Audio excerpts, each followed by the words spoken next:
प्रिय विद्यार्थियों, जैसा कि आपको ज्ञात है कि हम सिंटैक्स ऑफ एडजेक्टिव पढ़ा रहे हैं और सिंटैक्स ऑफ एडजेक्टिव में मैंने अभी तक आपको 12 रूल्स पढ़ा दिए हैं। आज ये 13 रूल है। 13 रूल नंबर 13। बच्चों, एडजेक्टिव का प्रयोग 3 अवस्थाओं में करते हैं। वह है पॉजिटिव डिग्री, कंपैरेटिव डिग्री और सुपरलेटिव डिग्री। तो जब हम एडजेक्टिव का प्रयोग 3 अवस्थाओं में करते हैं या एडजेक्टिव का प्रयोग 3 अवस्थाओं में होता है, तो पहली है पॉजिटिव डिग्री में। पहली अवस्था है पॉजिटिव डिग्री में।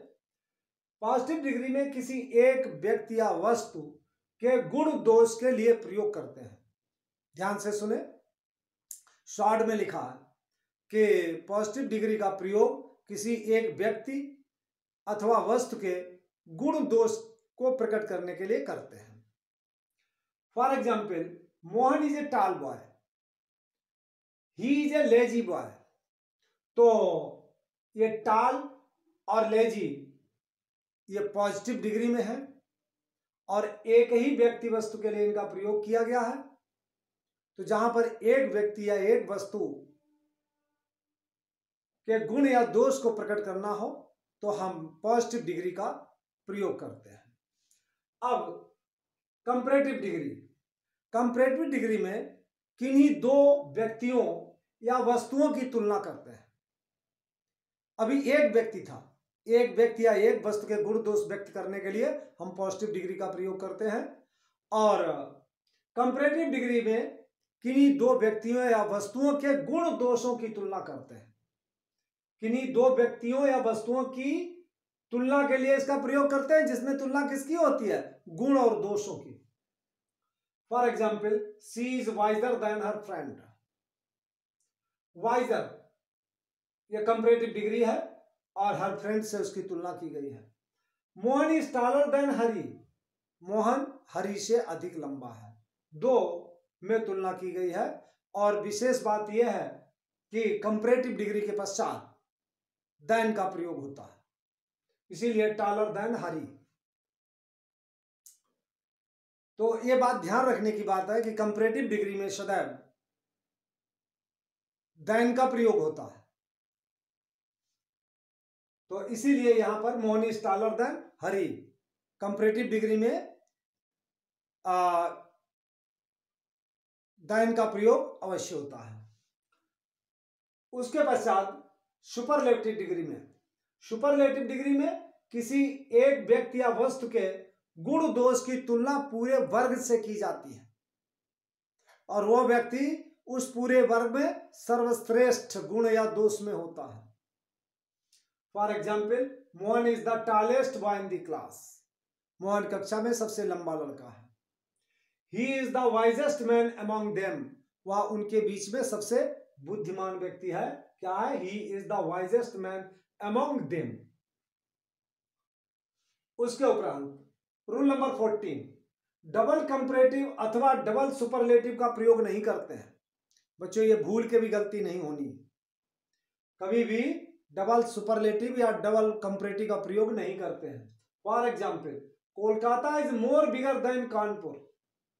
मोर और बिगर दोनों कंपैरेटिव है, मोर का प्रयोग नहीं होगा, अर्थात Kolkata is bigger than Kanpur.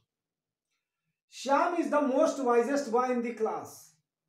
Most भी सुपरलेटिव, वाइजेस्ट भी सुपरलेटिव है, इसलिए यहां पर केवल वाइजेस्ट का प्रयोग होगा। तो क्या सेंटेंस होगा? Shyam is the wisest boy in the class. और सुपरलेटिव डिग्री से पहले दी अवश्य आता है। ये दो बातें ध्यान रखने योग्य हैं कि कंपैरेटिव डिग्री के पश्चात देन अवश्य आता है और सुपरलेटिव डिग्री से पहले दी अवश्य आता है। The next point, rule 15, chief, circular, complete, entire, extreme, full, ideal, eternal, round, square, unique और यूनिवर्सल आदि शब्दों का डिग्री ऑफ कंपैरिजन नहीं होता है। इन शब्दों का डिग्री ऑफ कंपैरिजन नहीं होता। ये जिस प्रकार से है ऐसे ही प्रयोग होते हैं। इनके साथ मोर या मोस्ट लगा करके भी इनको कंपैरेटिव या सुपरलेटिव में प्रयोग नहीं किया जाता है। रूल नंबर 16, सम का प्रयोग पॉजिटिव और एनी का प्रयोग निगेटिव के लिए होता है। There is some money in my purse, there is some money in my purse, तो ये पॉजिटिव के लिए है। I have not any money to give you, मेरे पास कोई पैसा नहीं है तुमको देने के लिए। I have not any money to give you. Rule 17, distributive pronouns 3 होते हैं, ईच, एदर, नाइदर, ईटीसी। और डिस्ट्रीब्यूटिव एडजेक्टिव्स 4 होते हैं, each, every, either, neither, ETC. इनके साथ सिमिलर वर्ब आता है, जैसे each boy has passed, neither book is useful, इस प्रकार से। नियरेस्ट का प्रयोग दूरी के लिए और नेक्स्ट का प्रयोग स्थिति के लिए किया जाता, पोजीशन के लिए। जैसे my house is next to the temple, यह आगे की स्थिति है कि कहां पर मकान है, तो मेरा मकान मंदिर के सामने है। और Mumbai is the sea port nearest to Europe, Mumbai जो सी पोर्ट है वो यूरोप से नियरेस्ट है, तो यह दूरी के लिए है। और इसका प्रयोग किसका, नेक्स्ट का प्रयोग पोजीशन के लिए और नियरेस्ट का प्रयोग दूरी के लिए किया गया है। प्रेफरेबल से पहले मोर का प्रयोग नहीं करते। This pen is more preferable to yours, ये इनकरेक्ट है, इनकरेक्ट ब्रैकेट में आईएनसी लिख दिया, इनकरेक्ट। करेक्ट क्या होगा, this pen is preferable to yours.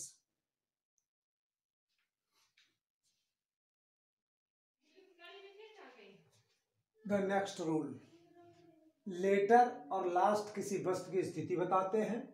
Letter और लेटेस्ट समय के लिए प्रयोग होते हैं।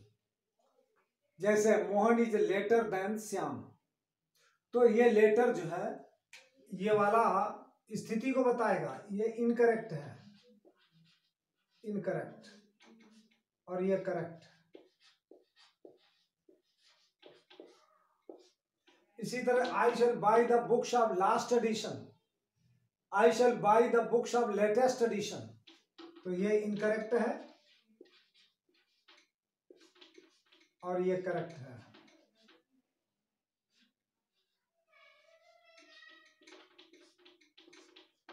तो ये जैसा कि बताया कि लेटर और लास्ट किसी वस्तु की स्थिति को बताते हैं और लेटर और लेटेस्ट समय के लिए प्रयोग करते हैं।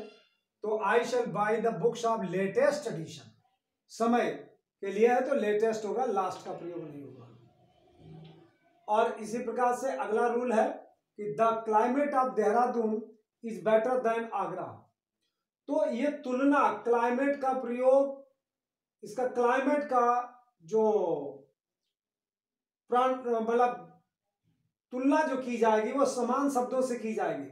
जैसे द क्लाइमेट ऑफ है, तो इसी प्रकार से क्लाइमेट के स्थान पर दैट और ऑफ का प्रयोग करके हम कंपैरिजन करेंगे। जैसे the climate of Dehradun is better than Agra, ये इनकरेक्ट है। The climate of Dehradun is better than that of Agra, ये जब हम लगाएंगे तो ये सेंटेंस करेक्ट होगा।